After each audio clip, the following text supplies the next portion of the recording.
kuthiwa iyona-ke phula ngayo-ke umthetho wezendlela ithi 2016-03-20 imoto kwakuyi-VW iPolo egrey ngombala ne-ID number-ke futhi-ke kuseyiyona 86011105612086. And then the vehicle license number in question, my lord, was CT79YZGP. Futhi-ke imoto-ke yona-ke kwakuyi-CT79YZGP. And the residential address of the infringer is 87 Dube Street, Waiteville, Benoni.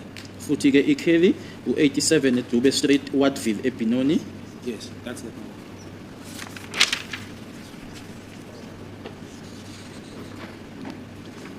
Thank you. If we can revert to Exhibit E in brackets 3, the Capitec Bank statements. Can you just place the name of the account holder on record, the address and cell phone number? The account holder, the surname is Nduli. Sifihlokuse. ID number 860110561286. The address, my lord.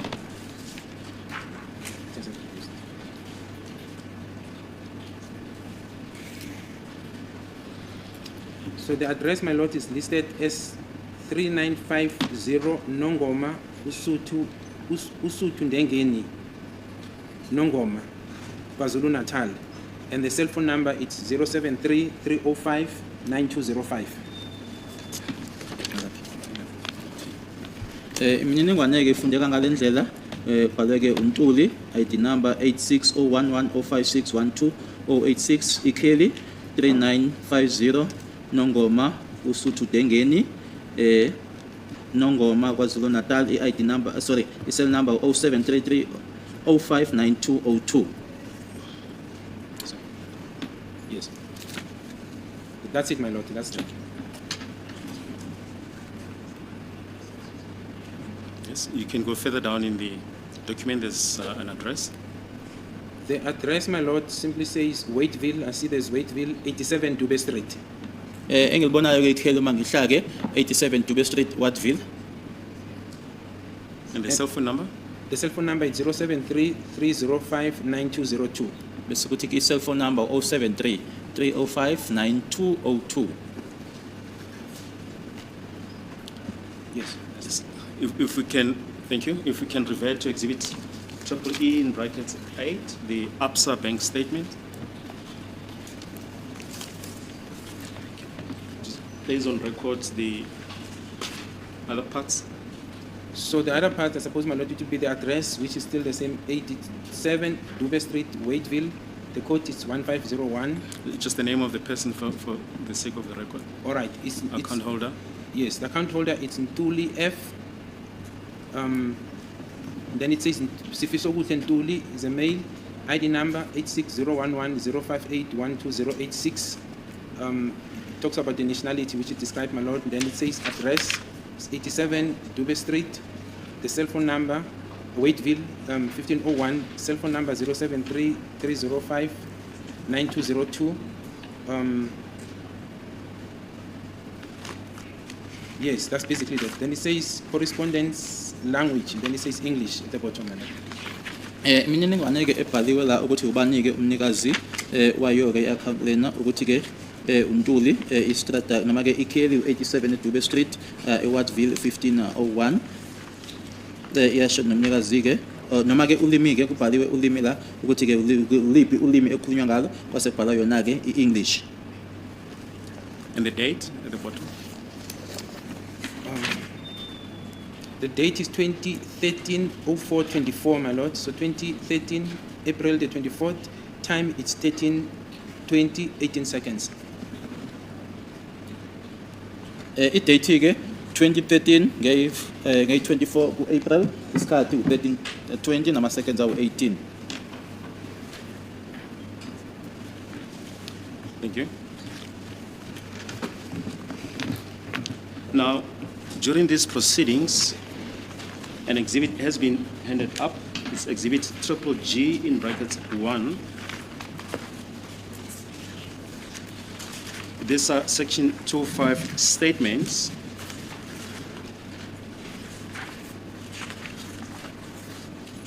And it is not in dispute that the number that is mentioned here is associated with the instrument that was used by accused number 3. I think you also referred, evidence to a cell phone that was found in possession of accused number 3. Yes, in 2015, my lord, in February of 2015. Yebo ke ngoFebruary 2015 ngishilo ke noma ngikhulumeleke ngawo ukuthi ke kunomakhalekhukhwini owatholwa kuyena ke umsolwa wesithathu. Can you just place that number on record?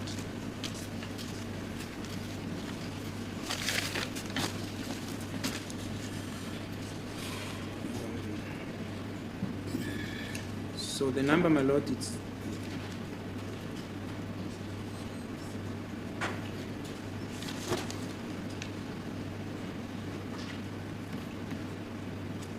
the number, my lord, it's +2772 766 8169. Inamba ke ifundeka ngale ndlela ke 072 766 8169. Yes. That's the number, my lord. Just repeat that number again. +27. I'm reading it as it is, my lord. It's basically 766 8169. So it's 2772 766 8169. Ifundeka ngale ndlela ke leyo number +2772 766 8169.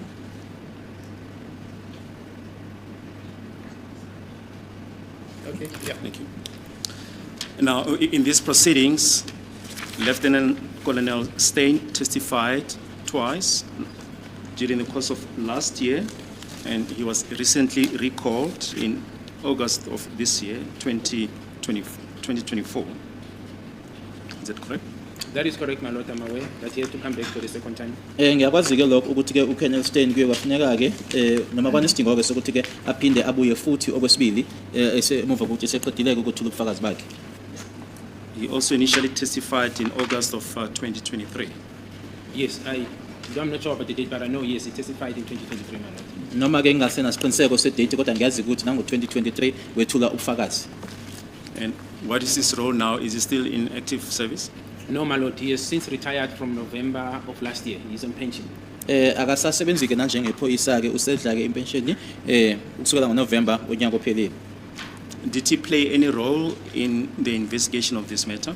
Yes, he did, my lord. So during the stage, and I'm going to the role that he played, after the profiling and the identification of the accused, 1 up to 5, my lord, one then utilized his services as an analyst because he's a cell phone analyst. So I asked him to assist after giving him what I had, which comprised of the details in terms of the names, the ID numbers that were obtained through the profiling system. Just a minute. Ingabe unengxenye yini abanayo ke noma ke khona akwenza ke naye kuphenywa kwalelo cala yebo emuva ke kokuthi ke sekutholakele ke manje ke pheceleziko lokwengishilo ukuthi profiler kwabasoka ukuthi bakobanike ukusuka kokuqala kwefica ke kwesihlanu yena ke umcwaningi womakhalekhukhwini noma ke i-cellphone analyst. Yes. So I gave him the accused details, my lord, as well as the numbers that will appear on their profile for him to analyze further and get me more information insofar as the links to these names. Ngamnikeza ke amagama abo ke abasolwa nama number futhi ke nokuthi ke angibhekeleke angitholeleke ngokuhlanganisa ke abasolwa ke nalawo manamba lawo. The primary task at that stage, my lord, because one did not have the section 205 of 2014 at that stage when I took over, the waiting period of 3 years had lapsed. So one was working on establishing whether there is a link between these accused to see, or rather the names that were given to me, to establish whether they know each other in order to collaborate what was contained in Exhibit JJ and HH. J and HH. Inhloso ke yalokho ke nanjengoba ke ama section 205 noma kwangekho ke i section 205 yango 2014 futhi ke nesikhathi ke lesiyana ke esibekwayo ke noma abasibekayo ke sokuthi seminyaka emithathu sasesidlule wakubheka ke ukuthi kwakhona yini ke ukuhlangana noma ukuxhumana okhona ke kulamagama lana noma ukuthi ke abasola lapha bayazana yini nanjengoba kushiwo ku exhibit JJ kanye nayo HH. But furthermore, my lord, I also gave him the data, that is now the cell phone communications that were in the docket that was done for all the people who were in the house at the time. In other words, all applications that were in the docket when I received the docket, including the downloadings, I gave it to him to also look at that. okunye futhi engakwenza-ke ukuthi ngimnikeke kwakunemininingwane-ke noma-ke idate eyayikhona-ke kwidokodo noma kwidokethike mayelana nokuxhumana noma ukukhulumisana okwakukhona-ke kwalabo ababesendlini-ke ngamnika-ke nalokho ukuthi abheke. My Lord, but my request to him as I was ending this thing that I received on the docket was firstly to authenticate the data that I was giving him, because he was an expert, to say, before you give me the end results as to whether, whatever you find, please authenticate, check the authenticity of this data, and then you can work on it. Okwami-ke futhi-ke kwakuwukuthi-ke ngaphambi kokuthi-ke ungilethele imiphumela-ke kodwa ngicela-ke uqinisekise-ke kuqala-ke lokhu enginako noma lokhu okukhona-ke la ukubheke. The report I got, my Lord, is that one, they were authenticated.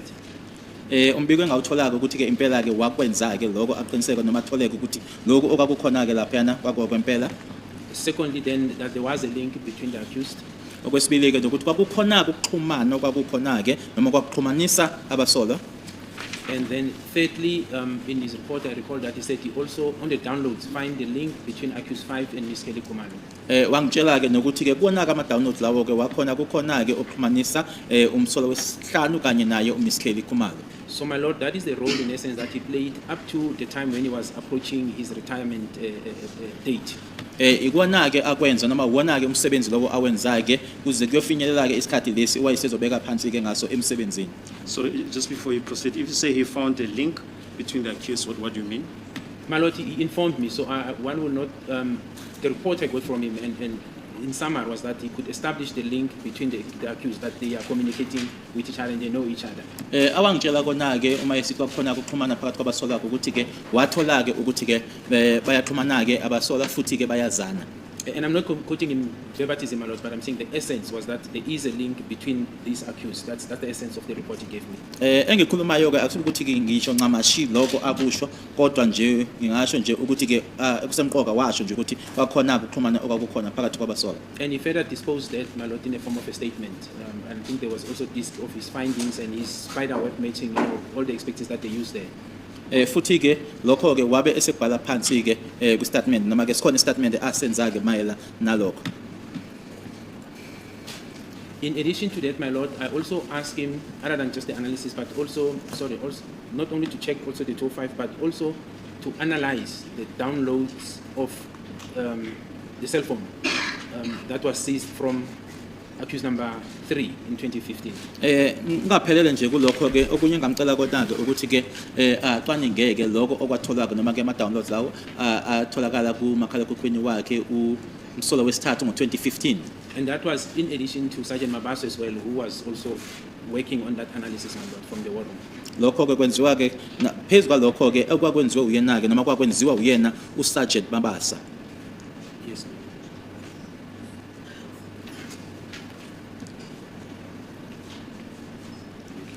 Perhaps, my Lord, while I deal with the downloads, it may be prudent just to take it back to say these downloads, they were initial, and I want to take it back when this incident happened in 2014 on the 26th of October. What transpired, and I'm basically talking to the existence of the downloads, what transpired after the incident happened, the investigation team at that time seized the cell phones from all the people who were inside the house, and Lieutenant Colonel Nidling is the one who took control of those cell phones.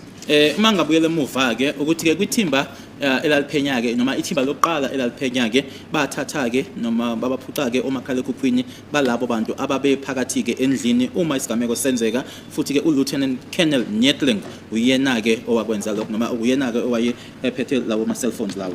Thereafter, my Lord, the said cell phones, including the one of Ms. Kelly Kumalo, were then handed over to Captain Mushwana, who was part of that team at the time. Futhi-ke lawo ma-cell phones lawo-ke ufaka phakathi-ke nawo-ke i-cellphone yakhe uMiss Kelly Kumalo kuyena-ke uCaptain Mushwana owayingxenye-ke yethimba eliphenyayo ngaleso sikhathi leso.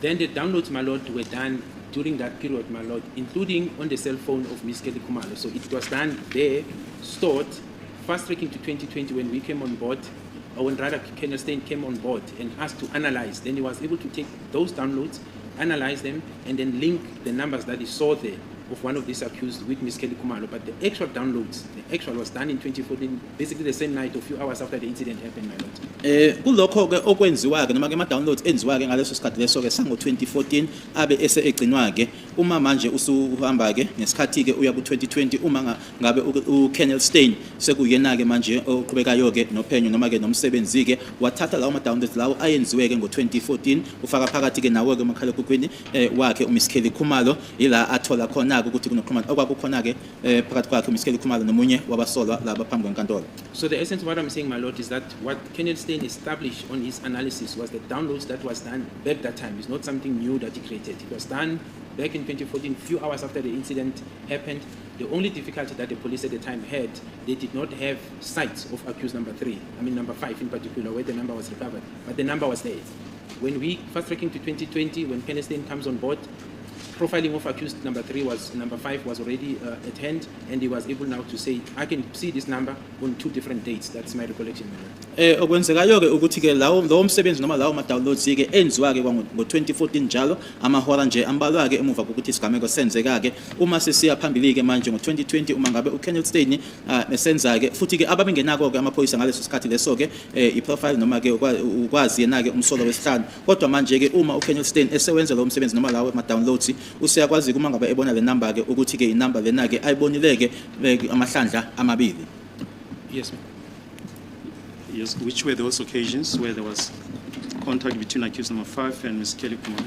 My lord, according to my recollection, the first date was the 2nd of August 2014, and the second date is 15 October 2015. That's my recollection of the report he gave me, my lord. 15 October 2014. 2014.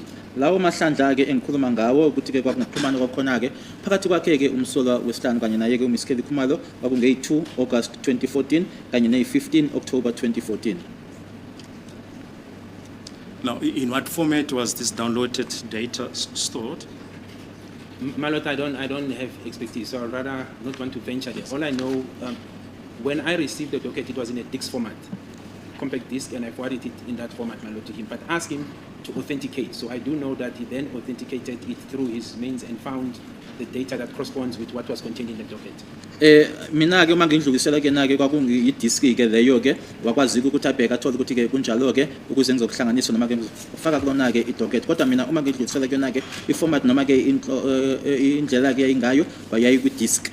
Same with the section 205, my lord. They were in a DIX format, but same process. I said he must authenticate them because I wanted him to work on something that is authentic, saying that the docket is exchanged various hands, just to make sure that we work on credible and reliable data. Is it same as with the? Sorry, I just missed it. Same as with the format downloads, same with the section 205. Is yeah, that's one. Na kuma 205 kwakukanjalo ke nawe ke mangwadlulisa ke na ke kwakunge disk ke futhi ngamcela ke futhi ukuthi iqala ke aqinisekiseke ukuthi ke iyona ke impela ngoba ngangifuna ke manje ngoba ke amadocket noma ke idocket leli ke lalisedlule kwizandla eziningi ukuthi iqala ke uma ngaphambi kokuthi asebenze enze isiqinisekiso sokuthi kuyikona. Now, what happened when Lieutenant Colonel Stein went on retirement? My lord, just before he went on retirement, just close to those months, I then requested Lieutenant Colonel House to assist. At the time, I do know that what was pressing was the analysis of cell phones related to accused 1 and 2. I remember that was the pressing issue. But fast-tracking from there, my lord, he ended inheriting the entire data and the whole thing that Kenneth Stein did. Kwenzekani ke nje ngaphambi kokuthi ke uKenneth Stein ashiyeke noma ke ahlale phansi ke emsebenzini ngiyazi ukuthi ngacela yena ke Lieutenant Colonel House futhi ke ngiyazi ke ukuthi ke okonako kusemqoka ngaleso sikhathi noma okwakufuneka kona ke ngokuphakathi nama cellphone akhe umsolo wokuqala kanye nowesibili ke kodwa egcineni ke wagcina eseqhubeka noma ke esewenza umsebenzi wako konke uLieutenant Colonel House. Yes, and what role did he play? Well, Lieutenant Colonel House, my lord, played the same role that Kenneth Stein was playing. He's an analyst, cell phone analyst. He was basically asked to do the same thing or to confirm the work that was done by Kenneth Stein. He played the same role, my lord. Akwenza ke yena ke uLieutenant Colonel House ke wenza ke umsebenzi owodwa ke noma ke ofanayo ke nalo wenza uyena uLieutenant Colonel Stein wacelwa ke futhi ukuthi abheke ke aqinisekiseke umsebenzi lowo wenza uyena uLieutenant Colonel Stein. But also, my lord, in addition to the analysis that he was doing, I think initially, as I said, it was in relation to accused 1 and 2 in terms of the data, the cell phones that was available, but also to see if he could establish a link with the other accused, my lord. Nanje mabe sengishilo-ke ukuthi-ke yena-ke kwakufanele ukuthi akwenzeke mayelana nemininingwane-ke emakhalekhukhwini bakhe kumangala lo umsolo wokuqala kanye nowesibili-ke kodwa kwakuwubheka-ke ukuxhumana okungabe kukhona-ke phakathi kwabasola. Now, my lord, what is also prudent to mention here is that although the 205, because I recall the 205 that both analysts were working on were either 2019 or 2018, so it was out of the period of the incident when it happened in 2014, and we could not get those records at that time when we took over. What was important to collaborate this document was the relationship, as I said, because names are mentioned, and one wanted to know that do these people know each other? Is there a link, as they are mentioned, that this is calling this one, they are discussion and so forth, and that was established. Lana njengoba bese ngishilo-ke ngaphambilini ukuthi-ke isikhathi-ke kwakuphakathi ku-2019 noma u-2018-ke futhi sasesidlulileke leso sikhathi leso ukuthi sasingathola-ke leyo mininingwane kodwa kwakusemqoka-ke lana ukubheka-ke ukuthi-ke labantu laba bayazana yini noma kukhona yini ukuxhumana noma ukukhulumisana phakathi kwabo futhi lokho-ke kwathola. Yes. Now, if you say the section 205s that you received were outside the period, from which period until which period were they? My lord, I wouldn't remember from the top of my head, but what I know is that we couldn't get the period for this accused. In other words, I did not personally apply for section 205 that I received of 2014. We couldn't get that because the window period of 3 years had lapsed. So we had to work with what we've got. I think we could go in so far as 2018 or 15, and others were pulling them on the information that was there on the case file. I do know that the closest one that took us to 2014 was brought to my attention when Miss Pinky Betchellingham was testifying. It was the first time I heard about it. We had no sight of it prior to that. Engikushoyo-ke lana ukuthi-ke nanjengoba isikhathi-ke lesi esasindlulileke lokho akubizwa ngokuthi-ke i-window period-ke kwakungekho esasingakuthola-ke ukuya emuva-ke kubuyele kuyena-ke u-2014 kodwa-ke engikukhumbulayo-ke noma-ke ngakuzwa-ke kwakungenkathi-ke kwakwethula ubufakazi yena-ke uMiss Pinky Betchellingham ila sasisondele khona-ke ku-2014. Which date are you referring to? The one of 2014 October in specific, my lord, is the data with regard to a cell phone number of accused number 3. I-data-ke le engikhuluma ngayo-ke 2014 mayelana-ke ne-cell phone number yakhe umsolo wesithathu. And it covers the period of this incident. In other words, the 26th of October 2014, although it was applied for unrelated matter, my lord. In other words, not for this case. Kodwa-ke ifaka isikhathi-ke lesi esecala leli-ke eliphambi kwenkantolo-ke noma njena uma kufaka sona-ke isicelo sasifakelwa-ke elinye icala engasilona leli. And you've mentioned that you became aware of this data when Ms. Pinky Betchellingham testified. When was that? I think it was during her time, my lord, when she was in this court, sometime this year, when she was dealing with and consulting with the state advocate. It's the only that time the state advocate brought it to my attention that there is this data that was available. I was not aware of it. Cabanga ukuthi-ke isikhathi-ke lesi owayengaso la enkantolo-ke futhi-ke i-consulta-ke noma-ke ekhuluma naye-ke umshushisi umshushisi-ke ongitshelayo-ke ukuthi-ke khona-ke le mininingwane noma le data ekhona-ke mina engangingayazi. I just want to show you again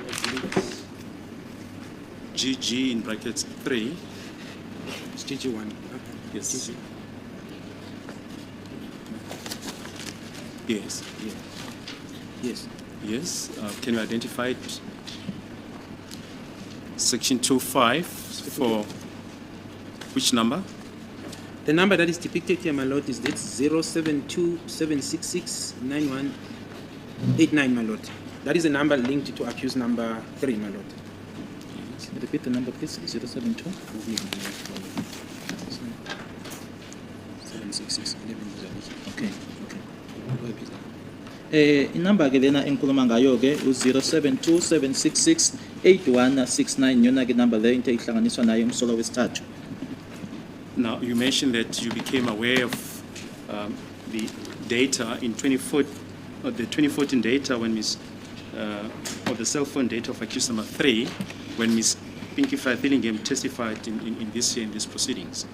That's correct, my lord. It was just around when she was consulting with the state advocate regarding this her testimony.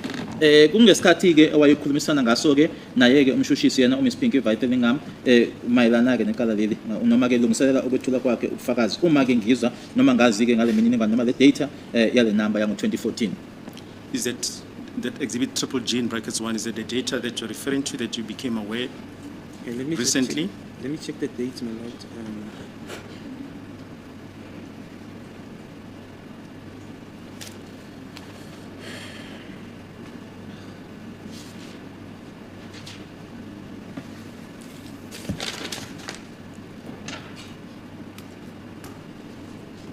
Yes, it is, my lord, because it says the data of 2014, my lord, and it covers, the court can just bear with me.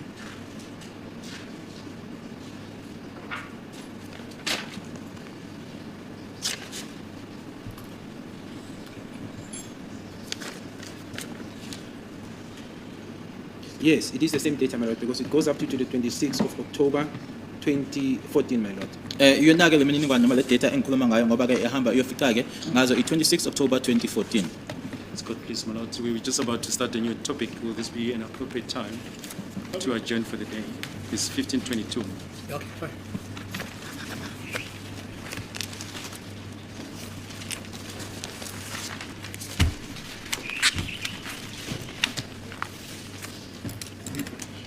Kusasa ngo-10. Yeah, the others will be here at 9 o'clock. Where's the gentleman? You mustn't forget about the 9 o'clock appointment. Okay, 10 o'clock tomorrow. Right.